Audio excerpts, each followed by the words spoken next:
Okay, so welcome. For those I'm meeting the first time, my name is Adelene Cheong. So welcome to your Yoga for Scoliosis taster session, info session, where I'll be sharing with you a short practice to experience the approach that I take for myself and many of my students with scoliosis. But firstly, let's talk about the word scoliosis. Did y'all have a chance, I hope have a chance to watch the intro video that I have it on my website?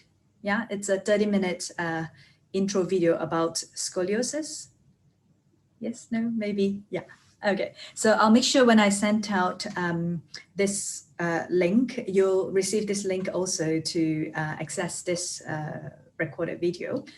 That I'll include that link also so that you can review it and watch it. I explain a little bit more in depth about scoliosis in that video. So firstly, the word scoliosis, to me, it's widely used in the medical world to describe a deformity of the spine, deformity in a way that is not typical. It presents itself usually, again, in the, if you ask any other orthopedic surgeon, that the spine goes sideways, lateral, sideways, yeah. So instead of just any other person who has a natural curve of the spine, so if you look at any person from side view, we already have several curves, which is a little dip in the neck and a little dip in the lower back and slight roundness in the upper back, which is natural, slight roundness in the pelvis, which is natural. Those are natural curves of the spine, which we want to maintain, and everyone has it. But with scoliosis, it just means that the spine also on top of that front to back curvature has a lateral sideways curvature. And some of you probably are familiar if you have seen x-rays of someone with scoliosis or yourself with scoliosis, your own x-rays, that they from, like if they take an x-ray from front view or back view, that the spine actually goes side to side. It could present itself as an S curve, meaning there is a slight deviation on the top spine and then another deviation of the bottom spine. But it could also present itself as a C curve, meaning it's quite long from the top to the bottom.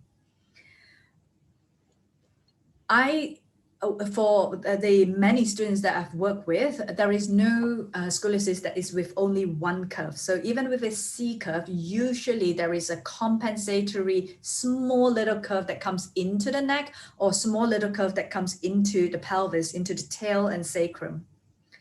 Whereas with S curve, there are two curves that kind of self-balance itself, like the top and bottom, but sometimes it could also be a triple curve, meaning depends on where it begins and where it ends with the top curve or the bottom curve. There could be also a tiny deviation of the neck curve, like coming up into the shoulder and neck, affecting the height of the shoulder. But that aside, don't need to go too in-depth into the complication of it. We want to know what's yours, right? How do you practice with your curvature? But of course, those of you who are teachers who are intending to teach someone with asymmetry or living with asymmetrical function of the body, then definitely a little bit more information will be most helpful in order to help your student. So what I think about the word scoliosis now, yes, that's the medical definition of scoliosis, which if you Google it, it's the deviation of the spine, usually accompanied by some rotation, some twist in the spine. For me, it involves more than just the structure. So apart from just the bones and also the rotation component of the spine, which I'll draw in a moment, I wanted to explain a little bit more once I speak about this part, is that also the displacement of the organs. So if the spine is, if I could move back a little bit, if the spine is slightly tilted one way, You can imagine that the curve is going this way. You can imagine the lung capacity on my left side of the chest cavity versus my right chest cavity. A lot more lack of space on one side than the other. And same thing, if the curvature comes down, affecting the lower back, and therefore the organs in the abdominal organs or the kidney area, depends on where your curve began or end, it may also inhibit blood circulation, prana, movement and flow in the area for optimal functioning. And some of the common things that I myself have experienced and also seen in many students is that it could be irregularity in their menstrual cycle for females, or digestive issue, maybe constipation, or it basically disrupts the optimal functionality of the organs if there is a pre-existing lumbar curve, lower spine curve. That's the physical bit, which I wanted to share with you my screen now so that I can draw it. Okay. So from here, say you're looking from behind, this is the head, okay? That's coming from behind the head. And the curve goes this way and then this way. And this is the sacrum and tail at the end. The pelvis, one side, the other side. You can imagine if there is a curve in the lower back spine, the pelvis could also be tilted. Maybe some of you could relate to this image, which is not to scale at all. It's a poor drawing on my part. The head is rather small here. But what I wanted to demonstrate is that potentially if there is a lower spine curve, it could affect the level of the hip and pelvis. So if you already on your body feel that one hip is often seen or felt higher than the other, more than likely there is some discrepancy or imbalance in the lower spine. And you can imagine, which means the muscles that is running along here and the muscle that's running along here are a little bit shorter compared to the muscle that is running along the spine on this side or this side. My hand's not very steady here. Okay, yeah. So there are lots of layers of muscles, of course, but they just talk about in general muscles that's just running parallel along the spine. You can imagine that the curvature here has the muscles along here has a shorter distance or kind of compressed, and the other side is much longer, right? And this, I would like to draw the ribs so that you can see the ribs where I was describing about the lungs earlier. So if I just following the spine, you can imagine how the ribs would flare more on the right side. This is looking from behind, so this is right. This is left side from behind. So you can imagine how close these spaces are compared to these spaces, right? And therefore, the lung capacity that I was talking about, the left lung capacity might be slightly compromised compared to the right side. And there are terms that we call this the concave, convex side on this side, and then convex on, okay. This is also convex. You don't need to memorize anything like this. It's only for those of you who are interested in knowing more technical stuff. Cave. And then of course, here on this side, if I have 4 quadrant, basically, concave. Now I'm gonna take this image off, just a rough idea of what I've just described. And in a moment, I'll show it on my body so that you have a 3-dimensional view of the scoliosis or asymmetry, okay? Okay. So back here. On top of the structural and organs, yes, we see it. And in a moment, I'll demonstrate again on my body. I'm also thinking about the emotional and mental impact that comes with scoliosis. Some of the things that I have experienced, and I've collected a list of things from different people who live with scoliosis. And maybe if I were to ask you right now, if you could share it and type it into the chat box, how do you feel about your scoliosis since you were growing up until now? For me, there is sometimes different emotions like disappointment, sometimes could be frustration, tired of it, often quite negative emotions,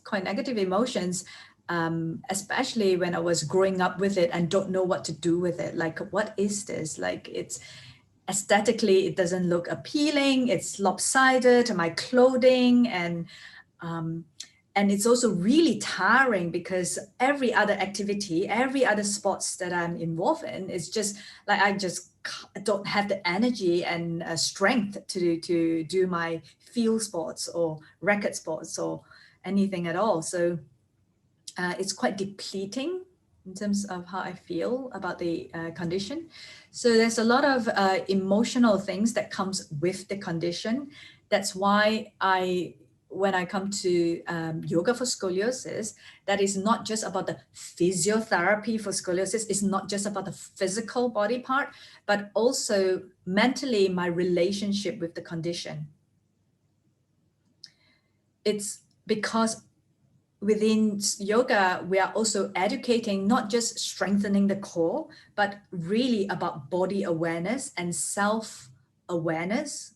And therefore, that is the part, in fact, one whole module on the online program is dedicated to proprioception. I'm not sure if you've maybe gone through the website and have a quick read about that module, proprioception, to know where we are in space in orientation. Because sometimes with scoliosis, we think that it is already straight, but actually it's in the mirror or from the outside, it's actually quite one-sided. But habitually, because we have inhabited the pattern or that shape that the body is used to or familiar with being that way as being straight. And why proprioception is an important module that I wanted to include for my students is because as much as you can strengthen your core, as much as you can, okay, do Trikonasana this side, do plank pose this side, and different adaptation and modification, but without the proprioceptive shift, a more sustainable, like long-term shift, the body will probably just fall back into old patterns. Once you get off your yoga mat, you did all the adjustments, you did all the right side stretching, left side strengthening, and all that. That what about the other 23 hours of the day when you're not on your yoga mat? How do you orientate and carry yourself in terms of going about your daily activities, like leaning over and washing dishes, or probably leaning over and brushing your teeth and standing up and walking throughout the day? And in fact, a separate module is just on like daily postures, where we look at like sleeping positions, where we look at walking positions, standing, sitting positions, because those are things that we do every day for hours, and all that contribute to what's right now in front of the screen. Okay, that's a lot of information in one go. Any questions, anything about what I've just said that you would like me to clarify, or that you would like to add? You can type into the chat box, or if you'd like to unmute to speak, that's absolutely fine also. Okay. In which case, I would like to go step back. I'm sure there's a few more things that I want to cover towards the end, so we have a little bit of time to do a bit of Q&A also. I will go to my mat now, and if you could prepare 2 large firm pillow. The first thing we're gonna do when we come to the practice is meeting ourselves, releasing tension. So there's a step-by-step thing that I follow called the MRM, so musculoskeletal re-education model.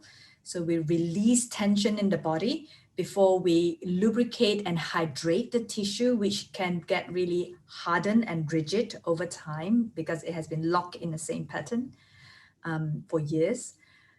Then once it's hydrated, we begin to elongate and make space, maybe stretching, maybe elongation, some releasing. Before then, we strengthen through balance and strengthening. So strengthen almost come a little bit towards the end. If the body is already like rigid and hard and tight in terms of the tissue is not very susceptible, not very responsive, there's very little we are actually introducing into how the body should be functioning or carrying itself, supporting itself. Okay, so let's go to the mat. If you'd like me to be able to witness your practice or offer you any suggestion, then please angle your camera in a way that I could see you. Again, your practice space will not be recorded, so it will just be my screen. Yeah, so 2 large firm pillow to begin. And the first position I'd like you to assume is with 2 bolsters or pillow that way, like a T shape, like a capital T shape, but you're gonna be at this end where you support the pubic bone and pelvis and your upper body. The legs are just behind, wider than hip width. Arms can be on either side or on the pillow or even alongside the body. Choose a rather firm cushion or pillow for this. This is one of my favorite positions to release tension, postural tension along my back.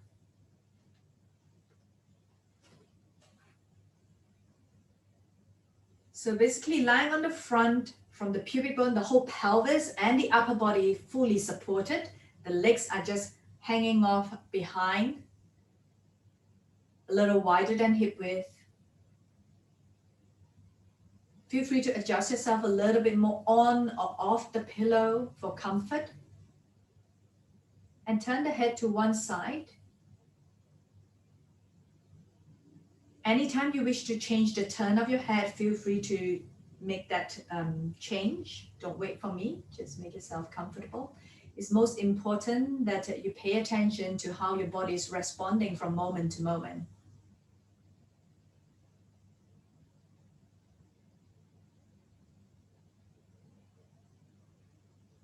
So take a moment to consciously close your eyes, arrive, physically, mentally, energetically arrived on the mat, arrived for your practice.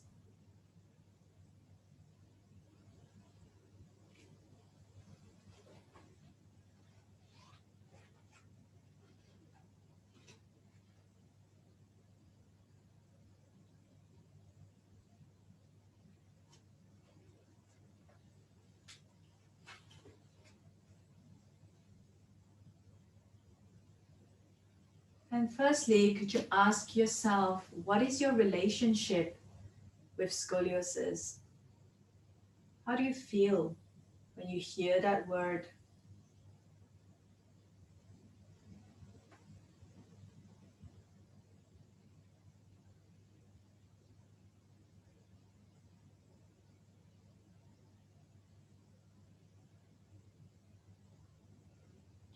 As we come to this practice, it's really not about fixing something, correcting, but rather how do we move in a way, support ourselves in a way that it could offer optimal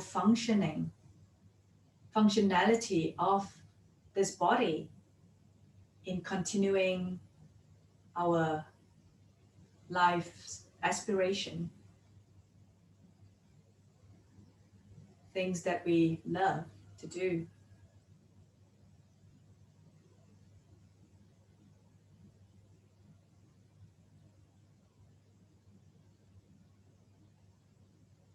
The breath is easy and comfortable. The spine in this orientation, prone, lying on the front, is just riding on the wave of your breath, just like a log floating in the ocean. Because at least the bony presentation of the spine is sitting at the back third of the body. And you have a couple of inches of cushioning of your organs, of fluids in the front to offer you that floating sensation. The spine is free to breathe, free to move and respond.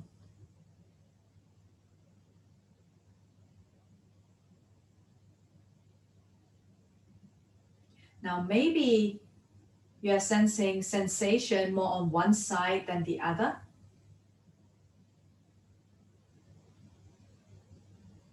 If you are sensing, especially in the lower spine, lower back, around the hips, one side more than the other.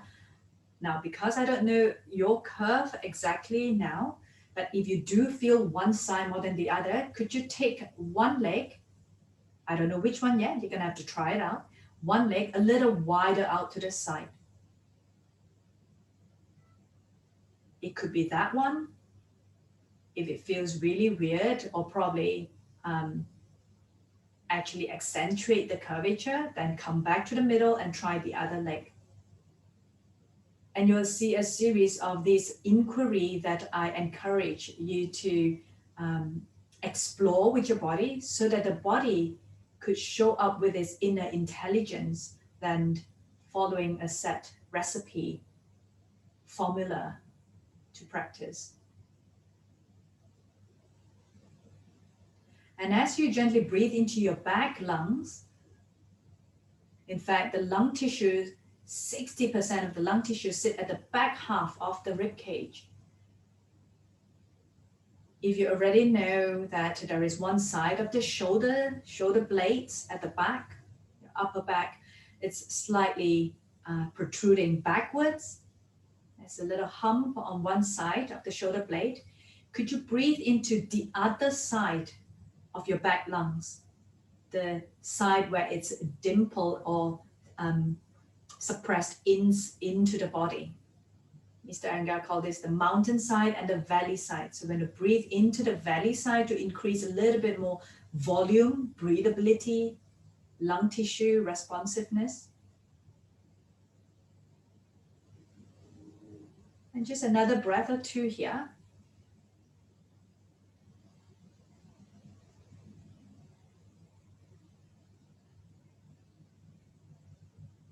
This is a position you can easily stay for 5 minutes, up to 15 minutes. But for now, just for a few minutes, for now, carefully support yourself up into all fours. And in all fours, a little cat-cow. We'll get into a little bit more cat-cow in a moment. Just a tiny movement of the spine before you fall back into child's pose with your forehead, elbows, and forearms still supported on the pillow.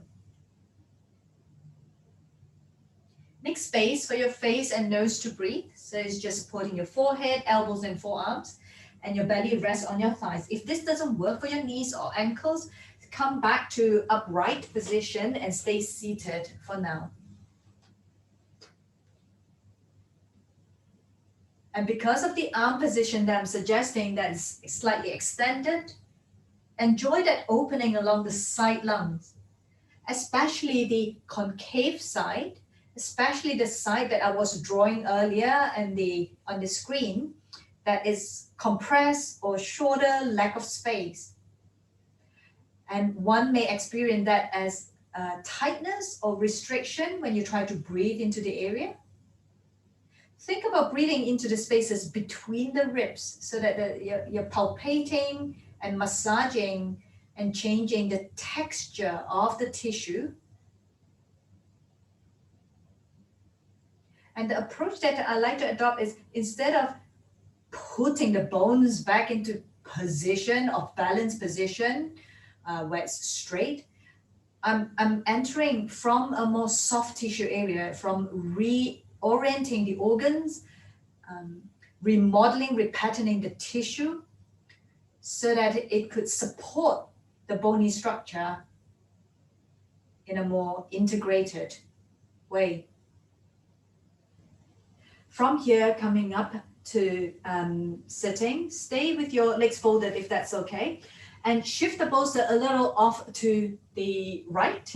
Doesn't need to go very far, just a little bit off to the right. Rest your belly and your chest pretty much on your right thigh, and then support your forearms folded that way, looking at your right elbow. Now I'm suggesting this side first because this is quite a typical curve of right thoracic curve in scoliosis, where if your condensed side is on the left side, this position hopefully encourages a little bit more space opening along the left lung. So take advantage of that space of your left lung. So there's a bit of a side bend, Helen.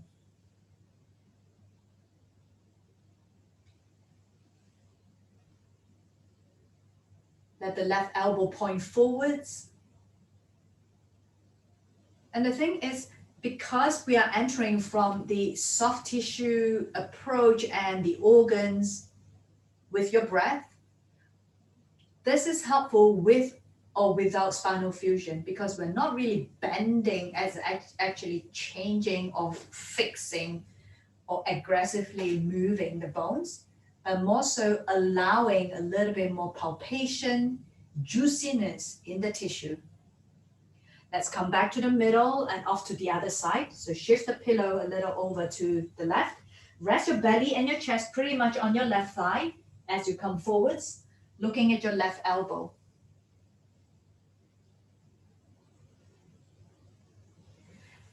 And just notice the difference in your experience, sensation on this side.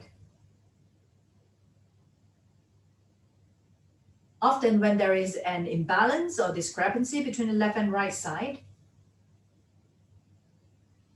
the sensation might show up quite differently when we go to one side and side bend to the other. So pay attention to how breathable it is, texture in the tissue, in your body. The brain is quiet.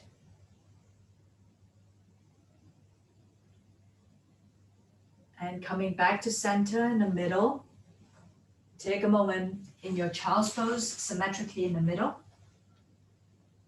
1 or 2 breaths here before we come up into sitting.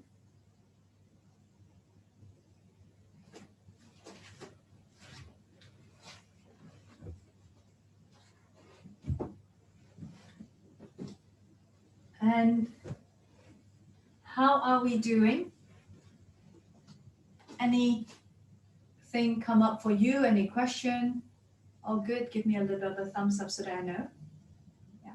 Okay. Did you feel any discrepancy, difference between the two? Anyone feel any difference? Could you just put your hand up? Not much difference, about the same? Okay.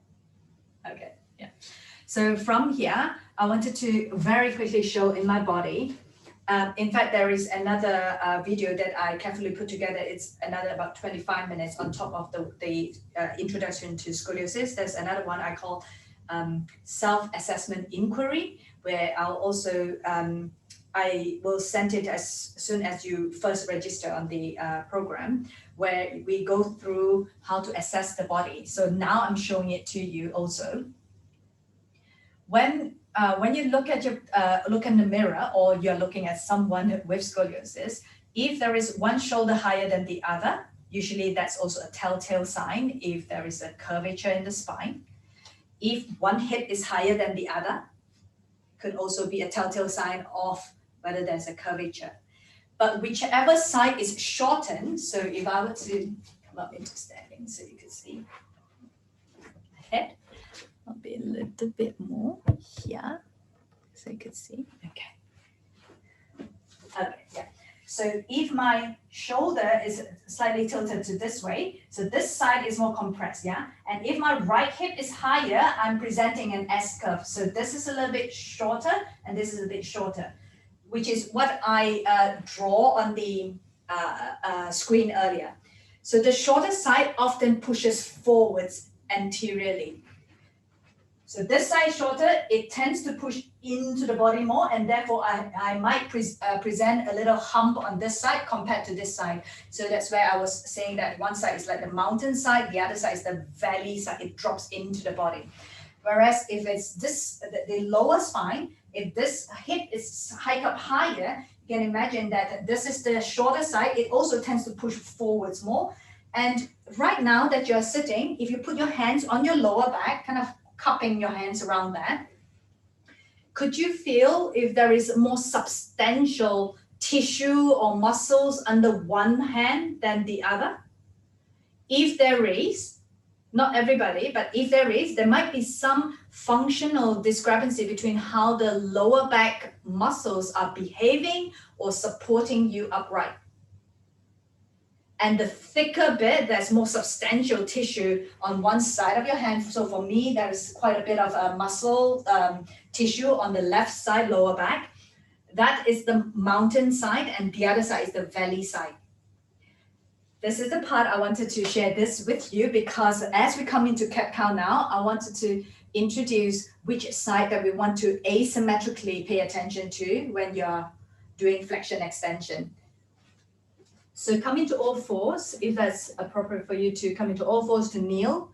If this doesn't work for you, you can sit on a chair and do your cat-cow also upright. Feel free to use a padding for your knees if you need a little bit more cushioning for your knees. And go ahead and do your cat-cow. So rounding and extending, synchronize the movement with your breathing. So that is just your regular cat-cow. You probably have done this many, many times in various different classes, yoga classes, exercise classes.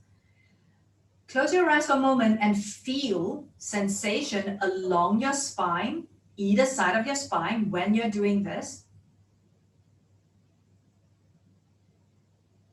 And if your valley side for the upper back, the valley side is on the left side like mine, as you round the back,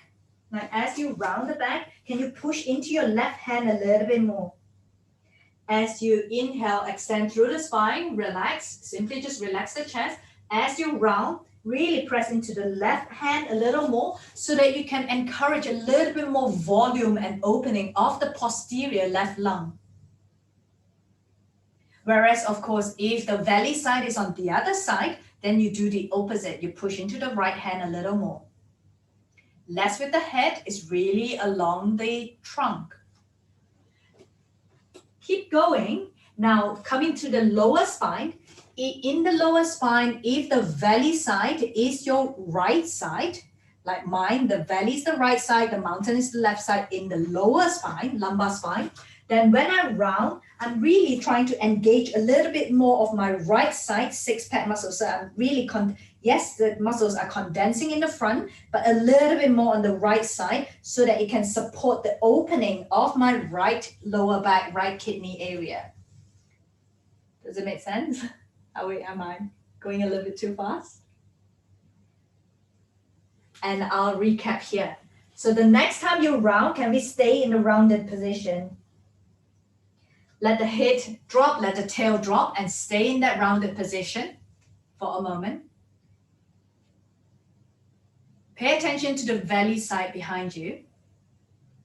If your valley side in the upper back is on the left side, push into the left hand more and continue staying there. Just push into the left hand a little more so they can breathe more into the posterior left lung.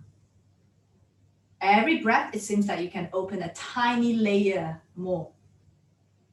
If the lower back curve presents itself where the valley is on the right side, can you slightly squeeze the abdominal organs, abdominal wall a little more on the right side? Now release from your cat-cow. Take a moment, pause, sit back, rest. How are we doing? Just in case you see me like looking this way, just because I have a bigger screen here to look at your practice. How are we doing? Good, good. Okay. Now, how does this then translate into downward facing dog? I want to also take this opportunity to answer that question about what can you do or what you cannot do with scoliosis in your yoga practice. I often say it's not what you can or cannot do. In fact, you can do any pose, but it's how you do it. It's not that you cannot do certain plank pose or chaturanga and things. It's how you do it. You could be doing just a simplest child's pose, for example, or the simplest downward facing dog, which we repeat so many times. But without awareness, the stronger dominant side is probably going to do most of the carrying, most of the work in terms of supporting you up away from the ground. So as you unfold into your downward facing dog now, notice the initial pattern. It's really important. That's why initially to know the self-assessment part, the mountain and valley side, so that I can give you a little bit more personalized adjustments and guidance. So as you come into downward facing dog, if the valley side is on the left side upper back, can you push into the left hand a little bit more to elongate and make more space on the left side? Don't worry if you get confused. Try pushing into the right arm and see how that feels. If that feels really taking you off center, lopsided, it's probably going to be the other side. You only have left and right to choose from. And if your right hip is generally, when you're upright standing, your right hip is higher, just like what I've drawn on the shared screen earlier. Can you, in down dog, draw the right hip back towards the corner of the ceiling behind you a little more, a little sooner than the left, to make space along your waist. So this is a symmetrical position with asymmetrical attention. So we are adjusting asymmetrically. Coming down onto your hands and knees. From here, walk your hands back, coming up into Uttanasana, forward fold.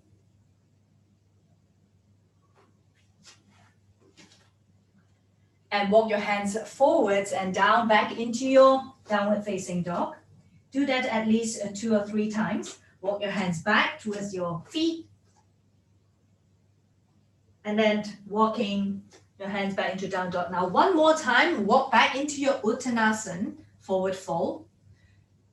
About the back of your legs and hamstring. Is there any difference in sensation along the back of your legs in terms of sensation of stretch, basically? If one side feels more stretchy than the other side, that might also be showing up if there is any discrepancy between how the hip flexors work in relation to your legs. Just taking a note. And then walking your hands back into downward facing dog. And come down onto your knees. I'm gonna try some plank position to highlight, again, the dependency on the dominant side versus the other side that's like always on holiday, permanently on holiday, that doesn't want to work very much. And in fact, I will send you a link as well, where I have a short, like 2 minutes video about this plank pose that I'm gonna show you. So coming into plank with your knees on the floor. So kind of half plank. You can already do it with me right here. So you're pushing down into your elbows, forearms. So you can lift your chest. Lift your side ribs up towards the ceiling slightly, but lower the pelvis. So you're in plank still, okay? And the knees on the floor, toes to under. So from here, mindful that you're not leaning into one side of the arm more than the other. See if you could shift over to the left side arm, right side arm, and find a little bit more evenness between both sides. And then we're gonna exhale to extend one leg, just one leg, and releasing. Exhale to extend the other leg and releasing. Try to stabilize the pelvis so that the pelvis is not kind of swaying around. Now I want you to pay attention if one side feels much easier, more convenient than the other side. And if there is one side that is much steadier, stronger than the other, can you repeat that leg twice before you switch over to the other leg? So obviously this is asymmetrical movement because we're extending only one leg at a time. Take rest when you need to take a rest.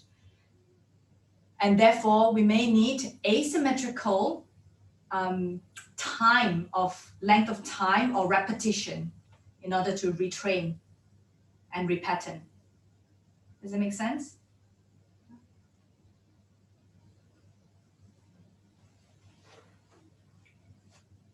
And releasing from your plank, coming forwards onto your front.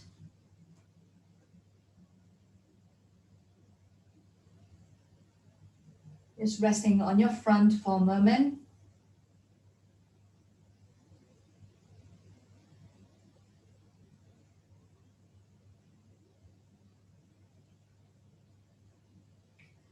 And come into line on your back.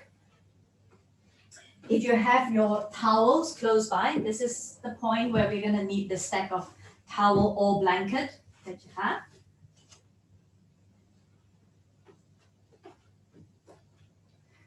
So to start off with, you might have one towel under your head as a pillow, which is quite comfy. You rest there, quite comfy. Knees bent, feet hip width apart. Reset your pelvis on the floor a couple of times so that as much as you can feel is landed in the middle center of the sacrum, as much as you can try.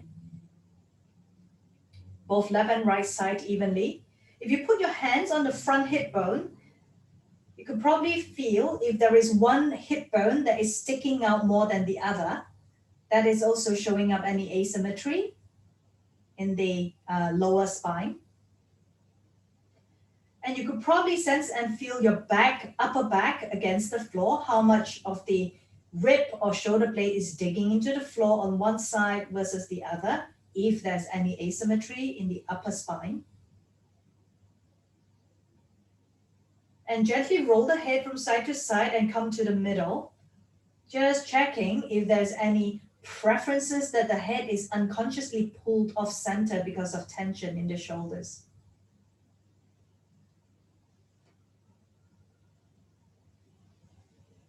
Breathing easily and deeply into the lower body, especially the abdomen. I'm going to remove the head blanket or towel and slip that same blanket under the pelvis, lower back. So a little bit of your lower back, but the whole pelvis supported. So this is already a beginning, a smallest inversion where the lower spine is elevated higher than the upper spine. Notice the change in your breathing and pressure inside the body. Inversions are not appropriate if you're suspected pregnant or in your cycle. So do modify, make changes, or choose something else to practice. Just 2 or 3 breaths, allow the breath to descend all the way down to your belly, the belly rise and fall.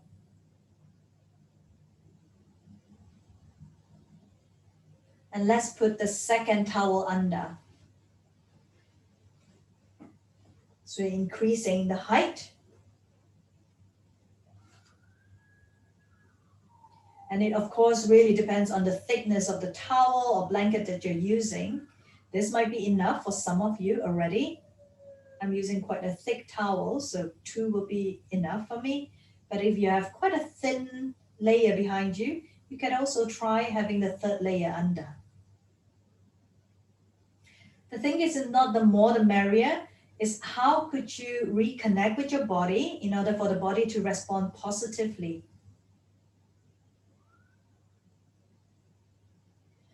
And responding positively, I meant that the breath, it's fully expressive.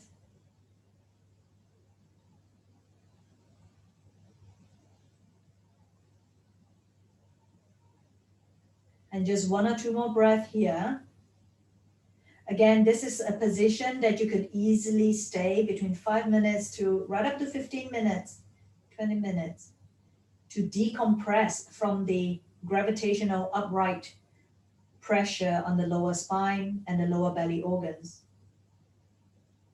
especially when there is a curvature of the spine that comes down to the lumbar spine,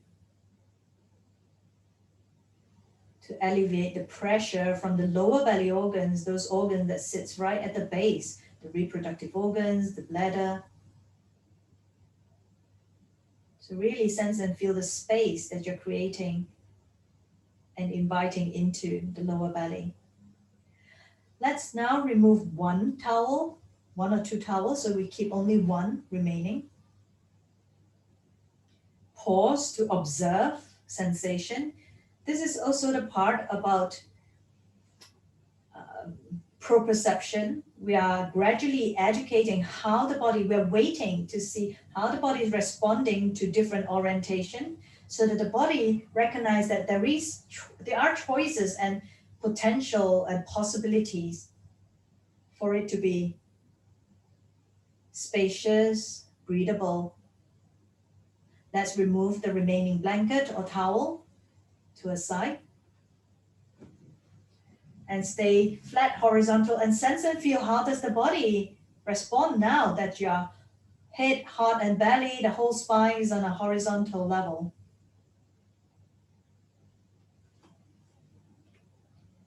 Position your feet so that they are hip width and symmetrical. We're going to come into a couple of bridge pose before we end. So from here, pushing into your feet, rolling, peeling the spine off to come up into bridge, Setu Bandhasan, and rolling the spine down. Now, a couple of times. See if you could slightly squeeze between your thighs, as if you have a beach ball between your thighs to hold on to as you go up and down. Pay attention when you descend, if there is one side of the buttocks or pelvis touches the floor, the mat, sooner than the other side. If there is, then it might again be presenting some imbalance or asymmetry in terms of muscular functioning or structurally in the lower spine, in the pelvis, sacrum. Could you find a way to land so that both left and right pelvis, buttocks land at the same time? It could be, from my experience, I'm guessing that it could be the weight distribution between your right and left foot.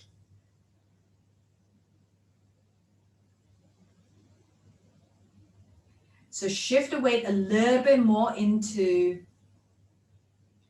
the side of your pelvis where it's almost like falling into the floor sooner than the other side. Try it, or try it the other way and see if it's really lopsided. So this is how the body learns. The thing is, we can read like 10 anatomy books and study biology and the structure of the body, but the body actually needs to experiment and taste the difference in terms of, okay, it landed, it felt the pressure differential between the left and right side, you try it again, and then they land at the same time, and then you try again. And that's how the body again tastes how it feels like to be more even in terms of its engagement. So just completing this. Last one, if you're still doing it, if you're still in bridge pose, come back down, take a moment to lie. I'm gonna offer you a way to lie so that there's a little bit more support on either side. So you can just make sure you can see the screen so you can see my demonstration quickly. I'm going to use like in total 3 towels now. So one of the towel, I'm going to roll it in a way that is more oblong. So you can see that it's more of an egg shape than a round roll. 2 pieces of exactly the same. one on each side of your waist. And the other piece is really a thickly folded one for your head as pillow. Okay. Of course, you're welcome to put a pillow under your knees. I really like bolster under the knees. This is my preference for Shavasana, for rest, just because the back terrain, the terrain of the back body is not quite even left and right. So often when I lie on a flat surface, it feels like the whole body is kind of tilted to one side. So I'm gonna have this towel not behind my back, but as I lie down, I'm gonna wedge it on either edge, the edges of my body when I lie back. So I need to lie down first, slightly lean over to one side and slip this in, just a tiny, it doesn't need to go very far inwards. And then the other side, not to lift the body higher, but simply to alleviate the pressure on the middle spine so that the whole body is a little bit suspended, like a bowl for the whole body. And then adjusting the pillow so that the head is comfortable, the neck is relaxed. And you can close your eyes for a moment, few breaths here to experience how it feels like to be cradled that way. So with or without spinal fusion, you can still do this in order to elevate direct pressure on the back, especially if it's already uneven terrain on the back.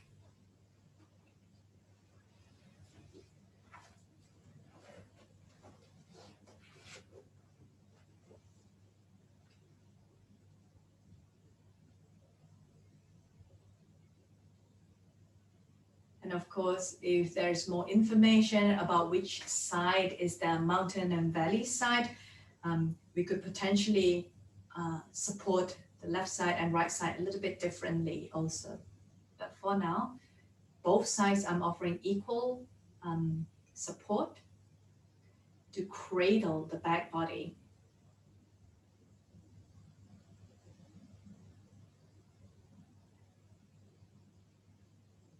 Just noticing how the body responds to this shape and support.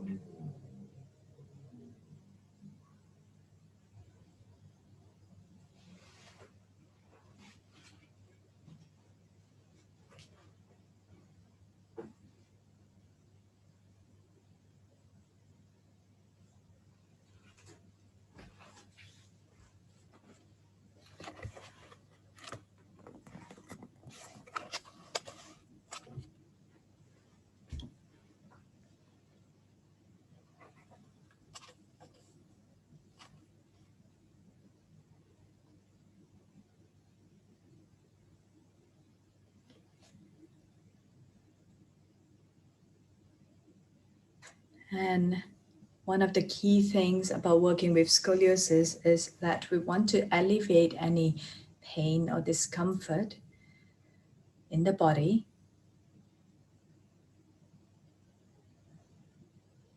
so that the body is not often recycling back into fatigue, tiredness to even do any strengthening work. It's just like too tiring to even move.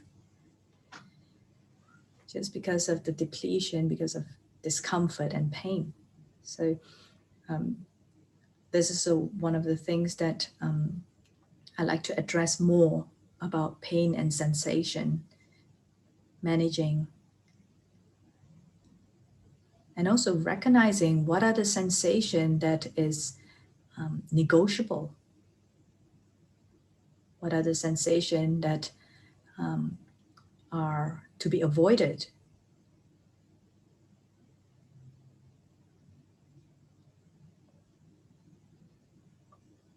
And that's how we move forward with our practice, with our daily activities and postures.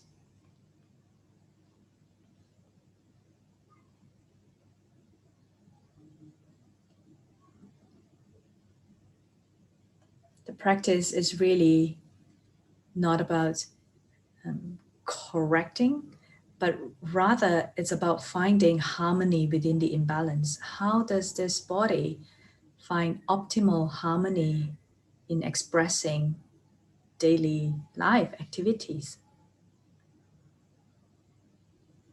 In fact, the body is no way symmetrical. We only have one heart, one liver, one nose. So things are not quite exactly a mirror between left and right.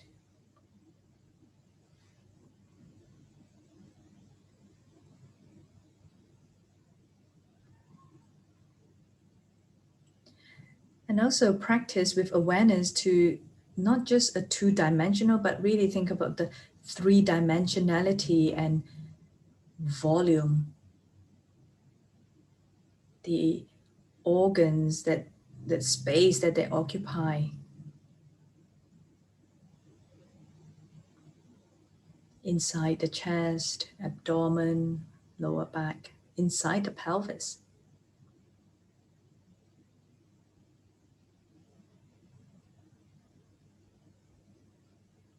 And of course, it is important for some core strengthening to support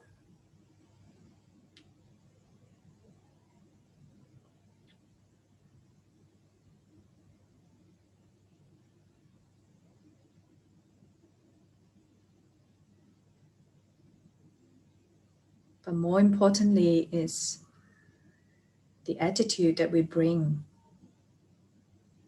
onto our practice mat, into our daily life and living.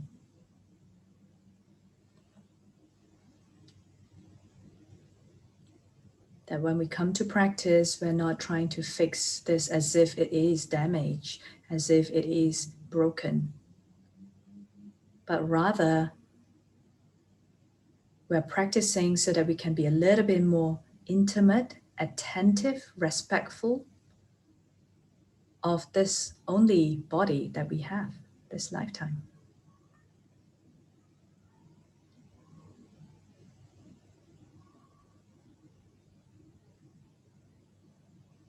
So as you can see, experience now that the approach is, whether it's pre-operation, surgery, or post, because we're entering from a place of soft tissue and mental kindness as we approach the practice with breath.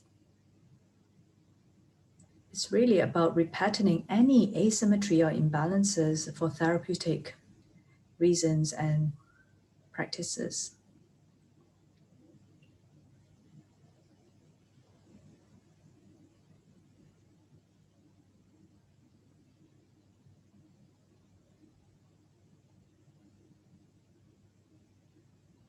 And carefully deepen your breath. With knees bent, roll over to your side and take some time on your side before you sit.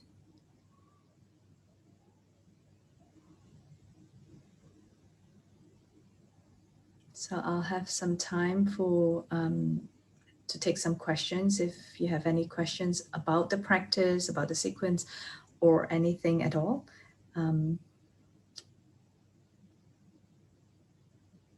And of course, I have several questions already answered along the way when we were practicing. One of the questions that was submitted to me was, what are the positions or posture that I can or cannot, like not supposed to do? But I said earlier that it's not what you can or cannot do, but rather how you do it. Yes, it's down dog, but how you do it. You could be doing down dog, but if there is lack of awareness of the asymmetry and also breathability in the body, the tissue are still hardened and tight, that hasn't been juicy enough to be responsive, then we could probably be exacerbating and strengthening the side that's always been dominant anyway already. Could be in headstand, could be in shoulder stand. We'll be probably leaning over to that side, which is often like, okay, I'm going to do 80% of the work and the other side is just like hanging along and doing only 20% of the job, relying on the other side. So it can potentially, with asymmetry and imbalances, it can potentially also exacerbate the existing pattern if without awareness. So really pay attention to how sensation is showing up. That's what I was saying earlier. There's a whole module that I wanted to just talk about pain and sensation, and how do we interact and understand and respond to if something show up in the body. That sensation, what does it mean? What is it asking me to do? Okay. How are you? How are you feeling right now? Again, if you would like to unmute to speak, or you'd rather have your video off to speak, or type it into the chat box, you can do that also. Or give me a thumbs up if you're feeling okay.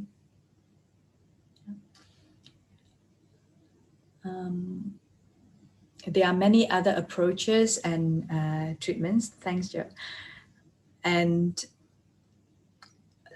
I've tried many things in my growing up until now. I've tried like from acupuncture to osteopathy to chiropractic treatment to physiotherapy and exercise program and all. Not that they are not effective, but it's not simply incomplete. When I come to yoga, the holistic approach of mental fortitude, the attitude that I bring, that I have a really friendly and kind relationship with my body. And it's not just about the physio exercises that I'm doing, like the plank pose that I'm doing, or how many reps or how many bridge that I can stay, like how many minutes can I stay in bridge pose, but actually attentively, curiously, having almost a conversation and intimacy with myself, so that the body feel respected, and it can also respond appropriately, respectfully. That we are working as friendly partners, like me, my body, and because this is the only house casing that I have this lifetime. Yeah, Madoka, did you like to ask something? Yeah, I was just asking, you talk about hydrating the tissue quite often. Sorry, again? And hydrating the tissue. Hydrating tissue, okay, yeah. So this is not really about a yoga really as such, but do you think it's actual hydration is very important for scoliosis not to get worse? Okay. Okay, yeah. Thank you for the question. So the question, if I could just rephrase that, it's about how important is hydrating the tissue with scoliosis. Yeah, cartridge or whatever. Yeah. Yeah. Mm-hmm.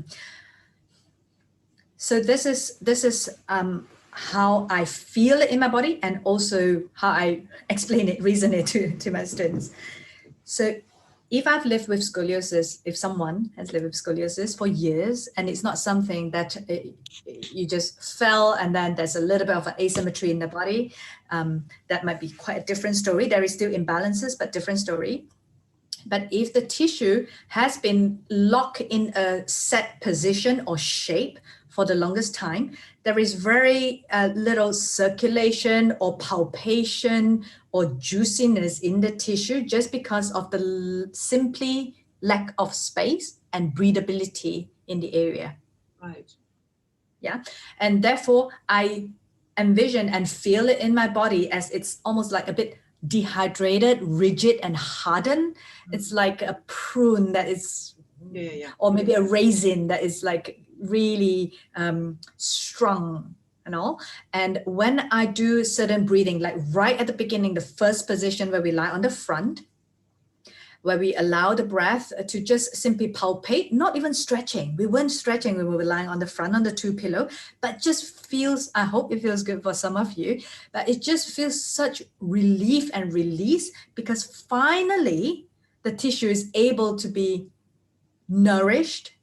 It's able to breathe. The cells and tissue around the area is a little bit more alive. And in yoga, we call it prana, could move in that area, flow in that area. And that's only when the area is alive and spongy and receptive that we can introduce new information. New information, I'm talking about, okay, I want to stretch it, I want to strengthen it, I want to derotate it. It's ready to receive new suggestion. Right. Okay. Great. But if a part of the tissue is hardened, and we try to strengthen it, it's like it's already hardened. It can't take in any information to just make it harder, like around it and all. So I'm talking about longevity here. I'm not talking about just layering another layer of stronger muscles on the outside, encapsulating what's underneath. Right. But I'm really interested in going from the deepest layer all the way through to the top layer, to the bottom layer, to the top layer, nearer to the spine and to the surface, everything, so that it's about longevity, is long-term rather than just a quick fix and then it bounce back after a couple of weeks or months. Okay, thank you. Yeah. Okay, so and someone asked about how much practice there is in the modules. I know there are 10 modules.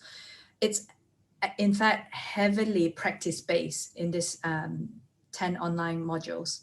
So this Yoga for Scoliosis program, it's 10 modules. Each module is 3 hours.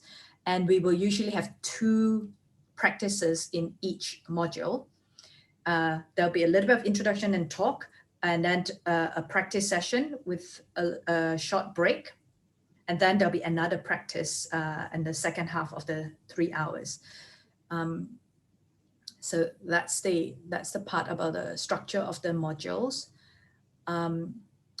If you can make it live, then it's more interactive, and I'm also able to see your practice. But I know some were asking if you can't be live for every module, then you also receive the recording if you have already registered for it, so that you can just go do the module on your own time.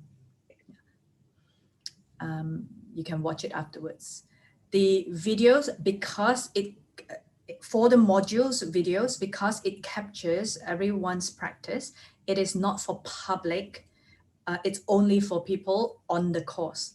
So you can also see your own practice through those modules, and it will be limited time only, because I can't share it because of the privacy of everyone, that it will not be downloadable for but we will have enough time, like at least 14 days or so, for you to have a chance to review or take notes after the module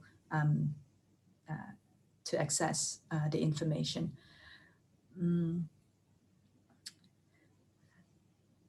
Okay, so some who teach actually ask, after the 10th module, is it possible to teach? It really depends on your confidence, training, and practice within yourself. If you feel comfortable and you have other trainings that could support you teach back care and scoliosis, feel free to teach it. But in terms of certification, this is not a certified program, but the Yoga for Scoliosis Fundamentals, which is another level 1 course. It's a 30-hour intensive over 5 days in person. That is in person. That is with certificate, the option to get a certificate and be listed on yogaforscoliosis-teachers.com. But these modules here, the 10 modules, you can accumulate continuous CPD, the professional development, continuing professional development hours. So you can accumulate that. And that's about the few questions that I've received in advance.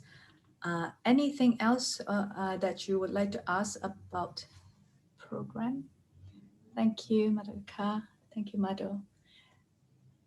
And let's see, what else? Did I miss any question? Okay, here I have a comment saying that it made me think about and listen to my body and the asymmetry of it. Thank you. Yes. Thank you, really supportive. Okay. So anyone else has any question about the practice or approach, and how are you doing? How many of you here teach yoga already? You can just wave at me. Yeah, okay. And Yeah, Joe. Okay. And I would like to say that this is very much for me, not just about scoliosis, it's very much about working with asymmetry and integration, spinal integration, which most people would have some level of asymmetry or imbalances within the body. It might not be structural that we call it scoliosis, but there is some kind of preferences or dominant side that we tend to prefer or habituated in our body. So this is also really helpful program that I've developed that could support this learning to find a way, or probably connect with a way to read the body and listen to the body in a way that it is respectful and about longevity. Yeah. So it's not just about, it is going to take time because we are in for like the repetitioning of it rather than a quick fix of it.